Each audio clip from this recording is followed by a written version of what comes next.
Soviet troops move into the bunker and they confirm not just the fall of the Third Reich, but the death of Adolf Hitler himself. For nearly 8 decades, the world believed Hitler's underground bunker had been sealed forever, buried beneath Berlin and erased from history. But in 2024, a team of experts finally gained access. What they uncovered stunned even the most hardened investigators. A team of French researchers was granted unprecedented access to fragments of his remains, including parts of his jaw and dentures. The walls still stood.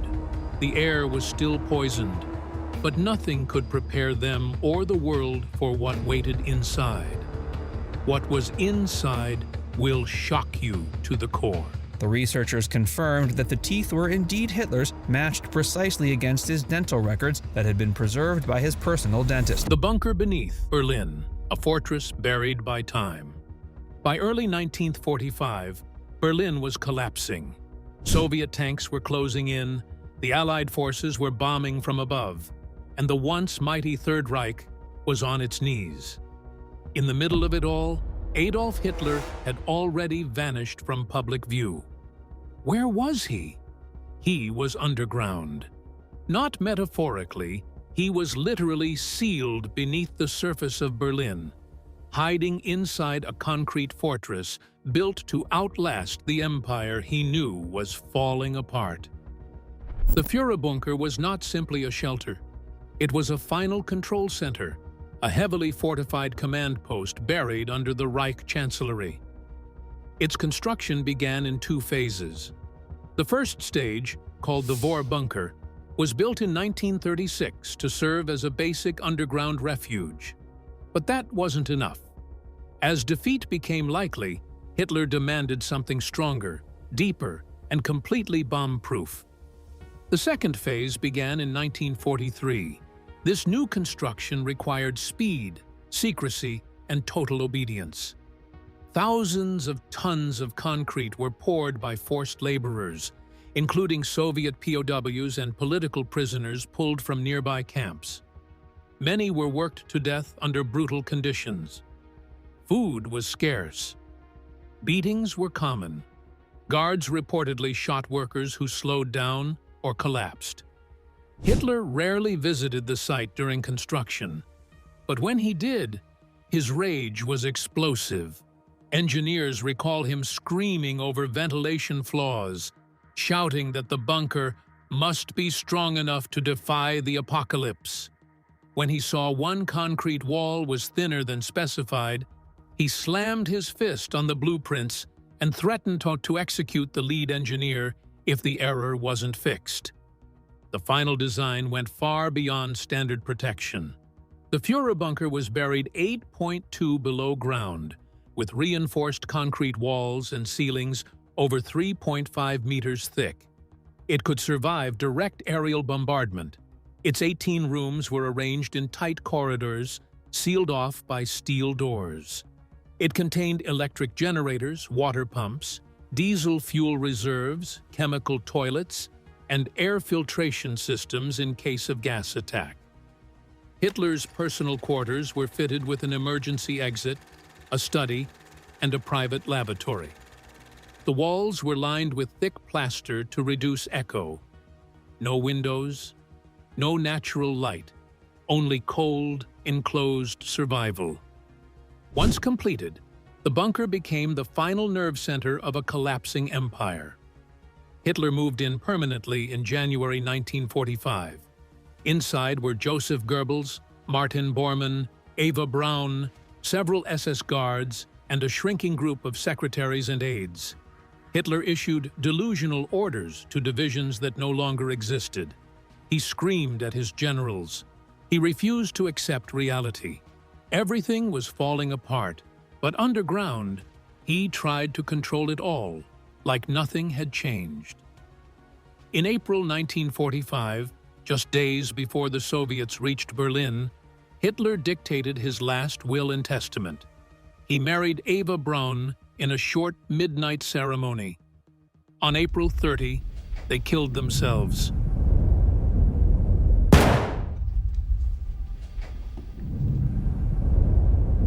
Their bodies were only partially burned. When Soviet soldiers reached the bunker, what they found was chaos, scattered belongings, bloodstains, and silence. The Soviets tried to destroy the site in 1947 with explosives, but much of the structure survived. Later, East Germany built apartments over it, covered the entrance, and removed all public references to its location. For decades, no one was allowed to go back in. But in 2024, that changed. A modern team of researchers was finally granted access to the preserved remains of the Führer bunker. What they found shocked even the most hardened experts. But while the world tried to forget, the bunker remained. What exactly was buried beneath Berlin? And why was it kept sealed for so long? Sealed in silence, the bunker's post-war cover-up. The war ended, but the silence around Hitler's bunker began immediately. In May 1945, Soviet forces took full control of the bunker site. Officially, they were securing the area. In reality, they were erasing it. Within days, Soviet teams descended into the collapsed remains of the Führer bunker. They photographed bloodstains, gathered bone fragments, and collected documents. But what exactly did they take? And why did they never release most of it? According to Soviet records, Hitler's burned remains were recovered, analyzed, and later burned again. But these records were inconsistent, delayed, and in some cases, deliberately misleading. Why did Stalin himself refuse to confirm Hitler's death to the world even after internal Soviet investigations strongly indicated he was dead? Why did he allow rumors to spread that Hitler might have escaped? In 1945, Soviet investigators reportedly removed not just personal items, but classified files, coded communications, and a number of small boxes containing unknown contents. None of these items have ever been seen again. By 1946, the Soviet secret police, and later the KGB, had sealed the area and declared the site off-limits. According to declassified East German intelligence files, several KGB officers remained stationed in Berlin throughout the late 1940s for one purpose: bunker suppression. Some reports suggest they were ordered to extract Hitler's final correspondence. Others claim something else was found, something not even the Soviets wanted the world to see. Years later, German construction workers discovered a hidden chamber connected to the bunker that had not appeared on any of the known blueprints. It had been sealed from the inside. Soviet accounts never mentioned this chamber. No photographs of it exist. Why was it ignored? Was it overlooked? Or was it hidden on purpose? German military engineers who had worked on the original bunker construction later told Western journalists that not all rooms had been entered by Soviet troops. They described locked steel doors and internal compartments designed to be completely airtight. But Soviet reports stated that all areas had been cleared. So who was telling the truth? By the 1970s, the East German government began a more aggressive effort to wipe out the physical traces of the site. Bulldozers were brought in to remove the remaining above-ground structures. The original entrance was filled with concrete and rubble. The location was intentionally misrecorded in state archives. Apartments were built over the area, and maps were edited to omit the exact coordinates of the bunker. There were no signs, no memorials, no warnings. The government wanted the public to forget it ever existed. They claimed it was to prevent the area from becoming a gathering point for neo-Nazis. That explanation made sense on the surface, but if that were the only reason, why the secrecy? Why the conflicting reports? Why did no one ever account for the items removed by the Soviets? Why did the East Germans ban even academic study of the site? In 2024, modern researchers were finally allowed to enter what was left of the sealed structure. What they discovered was not just a ruin, it was something the world was never meant to see. If everything was already taken, what were they so desperate to keep hidden? What came next would only deepen the mystery and turn stomachs. Unmarked graves and scratched walls, the ghosts below. When Soviet forces secured the grounds above Hitler's bunker in May 1945, they quickly sealed the area from outside access. Yet even then, rumors began spreading among the soldiers who first went in. Several claimed that while clearing collapsed sections near the bunker's tunnel, they uncovered human bones scattered in the rubble. Some said the remains looked like those of officers, identifiable by scraps of uniform fabric clinging to the skeletons. Others swore they saw smaller bones, possibly from children. None of these accounts ever appeared in official Soviet reports, but the whispers circulated among troops long after the war ended. Were these truly the unrecorded dead of Berlin's last stand, or did the Soviets suppress details that contradicted their version of events? Further contradictions came years later. In the 1970s and 1980s, East German construction crews tasked with urban redevelopment over the bunker spoke cautiously of what they encountered. One worker later told a journalist that sections of the wall were covered with scratch marks. He believed they had been made not by tools but by fingernails. In some places, he claimed, words in German were faintly visible. Verloren, which means lost, and Gnade, which means mercy. Another worker insisted they were ordered to seal over a chamber that was never listed on the blueprints. According to his recollection, the room contained candle stubs arranged in a circle and a blackened stain on the floor that looked like dried blood. When he and his colleagues reported it, the response was silence. They were told to finish the job and never mention what they had seen. These claims cannot be confirmed, but they were not isolated. More than one East German resident living near the site described hearing strange sounds beneath the ground over the years. Some reported muffled voices, others said it was the sound of screaming carried up through the pavement at night. The authorities dismissed such stories as superstition, but those who lived there avoided walking near the spot. Even today, some older Berliners insist the ground has an unnatural heaviness, as if what happened there had never really ended. Historians and psychologists who later analyzed these reports described them as a reflection of the terror and despair that gripped the city in 1945. One specialist called the bunker a psychological sinkhole, a place where the final madness of the regime was burned into the walls. Whether the scratches, bones, and hidden chamber were real or fabricated, the fact that so many people believed them gave the bunker an aura of dread that never disappeared. These stories, hidden for decades in whispers and scattered testimonies, became part of the legend surrounding the bunker. They were the fragments of memory that suggested something darker had been sealed below Berlin.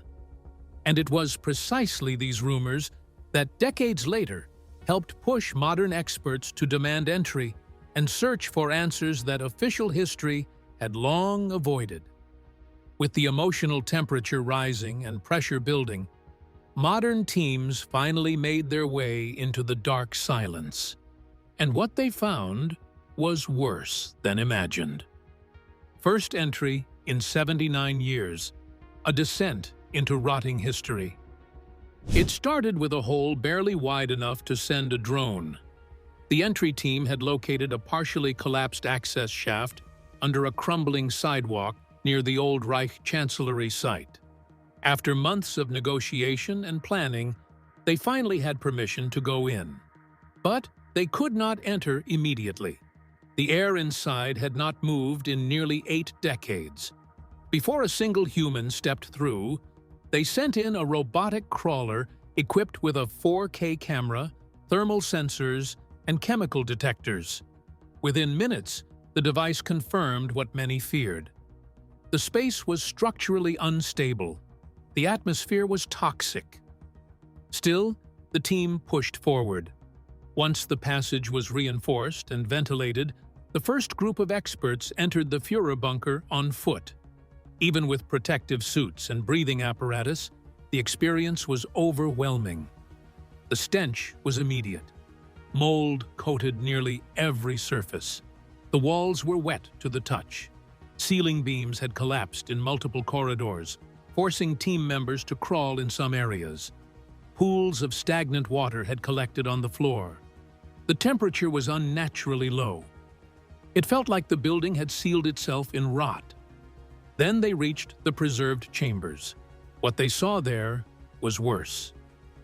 Some rooms were exactly as they had been left in April 1945. Metal-framed cots still sat in position.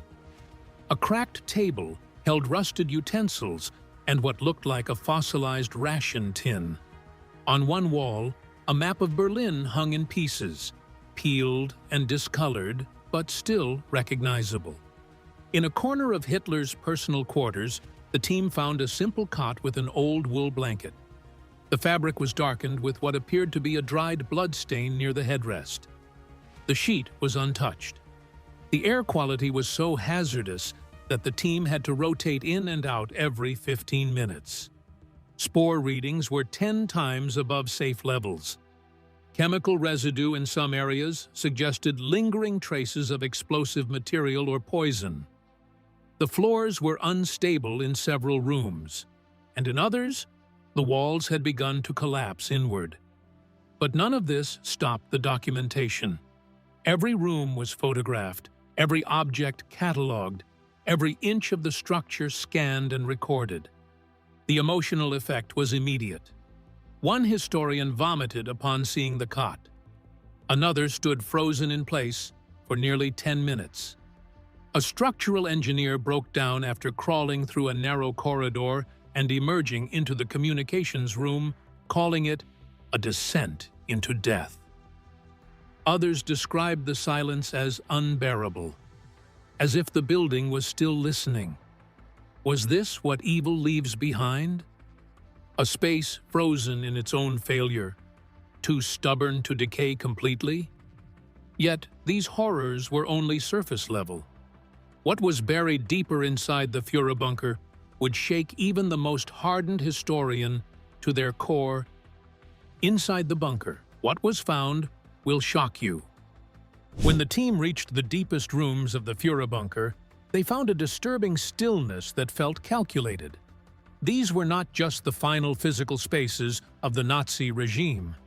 They were the last environment Adolf Hitler personally controlled. As the experts began their inventory, the shock came not from what was missing, but from what had remained untouched for nearly 80 years. The leaders' quarters were located at the far end of the bunker, sectioned off by thick steel doors. The first thing discovered was the fragmented remains of Hitler's desk.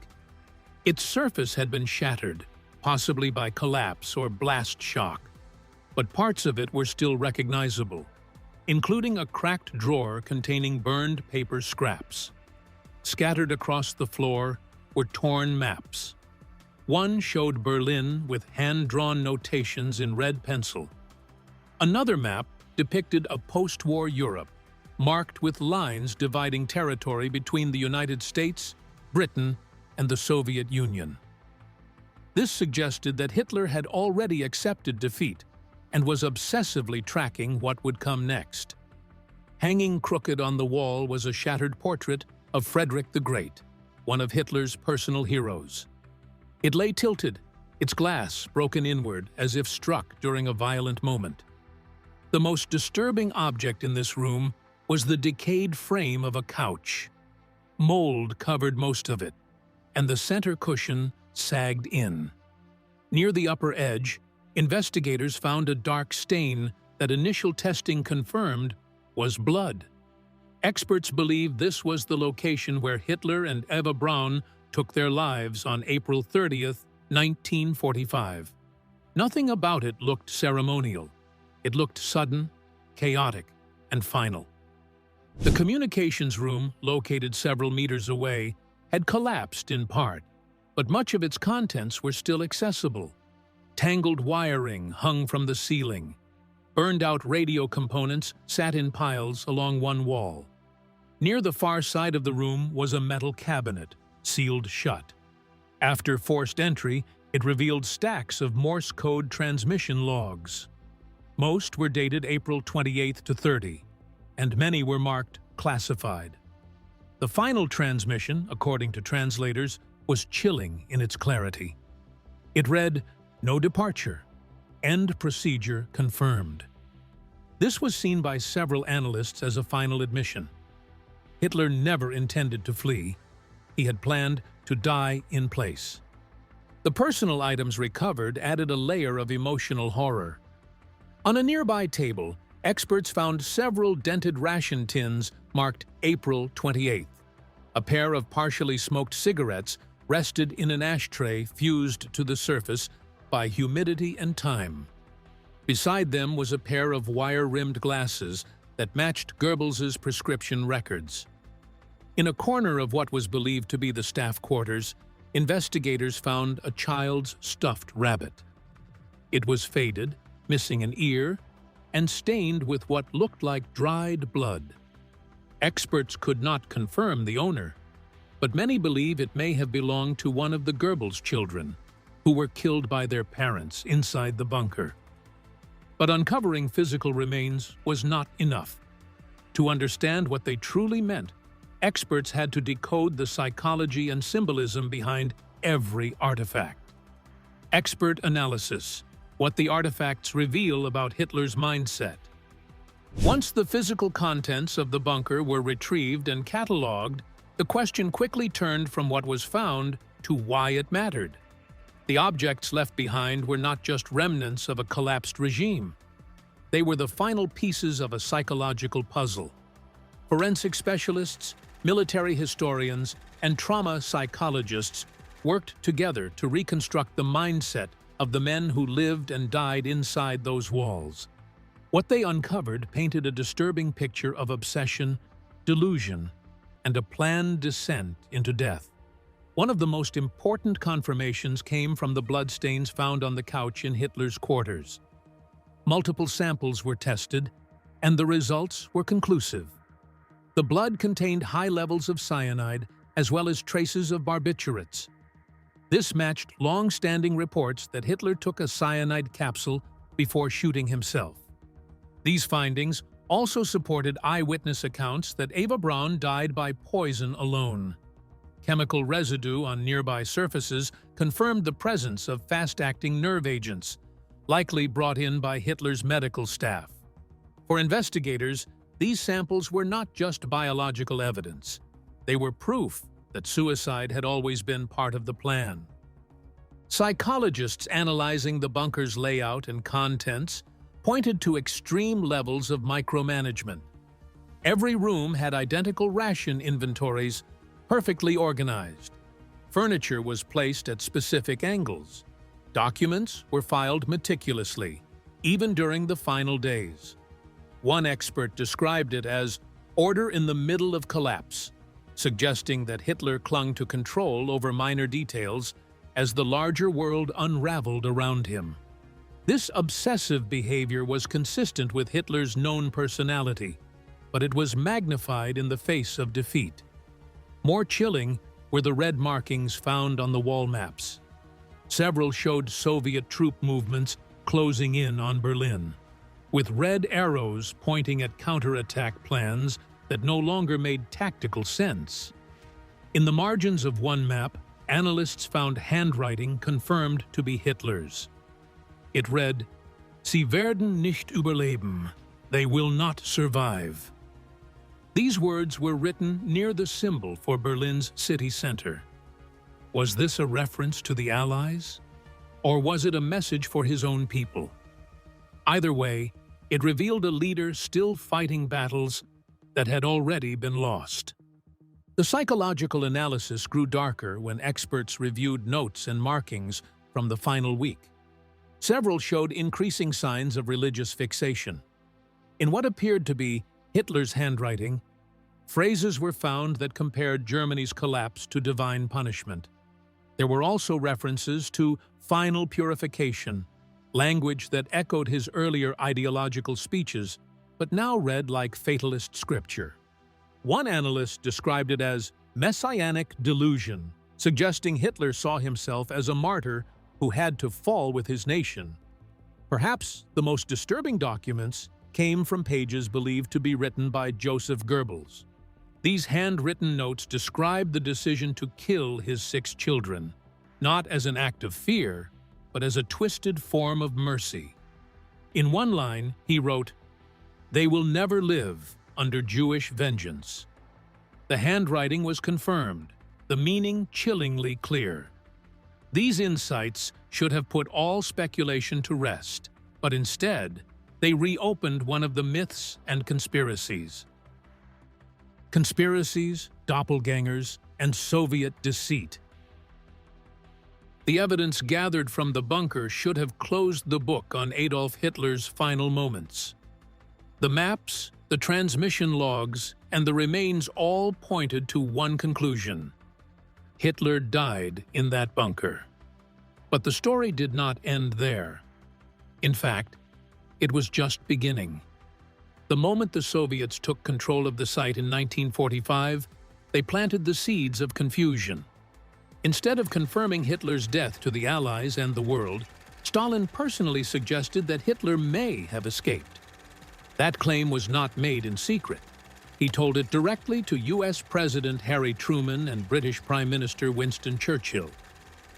Why would the leader of the Soviet Union refuse to confirm what his own investigators already knew? By mid-1945, Soviet troops had recovered partial remains believed to be Hitler's, including skull fragments and dental evidence. Yet none of this information was made public. Instead, Soviet media pushed stories claiming that Hitler had fled to Spain, Argentina, or even Japan. State propaganda implied that he had escaped using underground tunnels or secret aircraft. These false leads spread rapidly. Western intelligence agencies were flooded with reports of sightings around the world. Some said he was living in South America under a new identity. Others insisted he had undergone facial surgery and disappeared in Asia. The Soviet silence allowed these theories to take root. By the 1950s, the idea that Hitler used a body double to fake his death had become widespread. Several witnesses near the bunker claimed the body they saw being burned was not Hitler's. Others described a man who resembled him but had different physical features. Without official confirmation from the Soviets, even respected journalists questioned the narrative. The lack of public forensic records gave conspiracy theorists space to invent alternative endings. It was not until decades later that the real evidence was quietly acknowledged. In 1968, Soviet officials admitted they had recovered dental remains that matched Hitler's known dental X-rays. These X-rays had been secretly obtained from Hitler's personal dentist. Even then, the Soviets refused to release photographs or detailed analysis. It was only after the fall of the Soviet Union that independent researchers gained access to the jaw fragments. In the early 2000s, Russian officials allowed Western forensic scientists to examine the skull and jawbone. The results confirmed the match. Yet, by then, the conspiracy theories had already spread too far to contain. The situation was made worse by the actions of neo-Nazi groups who clung to the idea that Hitler had survived. Online forums and underground publications pushed alternative histories, many of which claimed the bunker was a hoax. These false narratives were recycled in books, documentaries, and even popular entertainment. The more evidence emerged, the more the conspiracies multiplied. Why would people refuse to believe what the facts made clear? The answer lies in something deeper than denial. Myths persist because they offer a sense of control. They allow people to believe there is always more to the story. And in the case of Hitler's death, the Soviet manipulation of truth made those myths impossible to kill. But as the final facts were exposed, one question remained. If the evidence was so overwhelming, why did some things still feel missing? Why did even the most thorough investigation fail to silence the echo of something darker? What this means for the world today. Now that the bunker has been entered, the world faces a choice. The team that went in retrieved physical evidence, psychological insight, and historical proof. What they did not retrieve was closure.